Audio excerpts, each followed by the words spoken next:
I've decided that I'm going to kill myself. I think it's important someone understands why.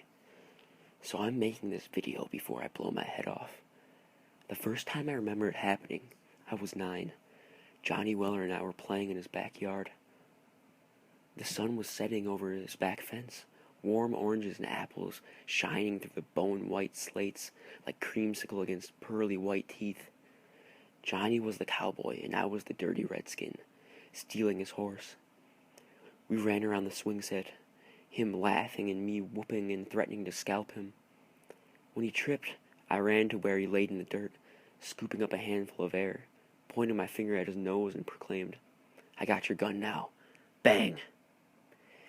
Johnny's head exploded in a tremendous blossom of crimson blood, slate-gray brain, and chips of skull that sparkled in the setting sun. My hand fell to my side. I stared open-mouthed, unable to understand what just happened. Someone was screaming. At first I thought it must be Johnny's mother, until she tore open the back door, and I realized that I was the one screaming. Johnny's mother crumpled against her son's headless body, adding her broken sobs to my horrified cries.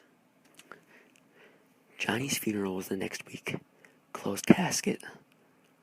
I forgot the sparkling light shimmering across the cloud of Johnny's blood. I forgot Johnny's mother ragdolling my little body, begging me to tell her what happened to her son.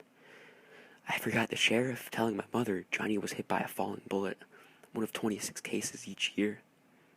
I forgot my father's quiet talks with my mother about how they never found the round that splattered Johnny's smile across the grass.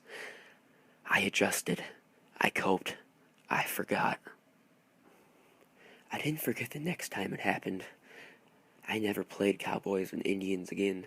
In fact, I can't remember a single instance of any shooting game I played by little boys anywhere in my childhood. I do remember the little girl in the park, popping her little Nerf balls as she bounced around.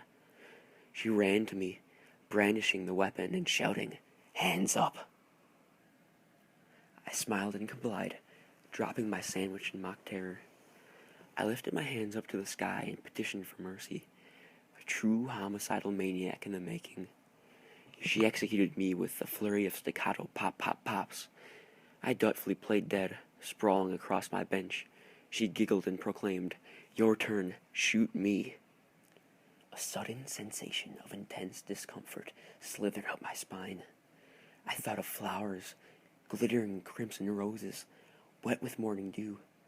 She eyed me impatiently, apparently convinced she might have to nerf me once more to provoke a response. I lifted my finger weakly, pointed at her, and whispered, "Bang." This time, I wasn't the one screaming. Her mother cradled her baby's dismembered limbs, frantically clutching an arm, then a leg. I had pointed my finger at the little girl's belly button. The moment the word left my lips, she ruptured like a water balloon filled with punch and soaking bits of crimson-colored fruit. Johnny Weller's decapitated body filled my vision, the slow red sunset sliding down in front of his stripped shirt.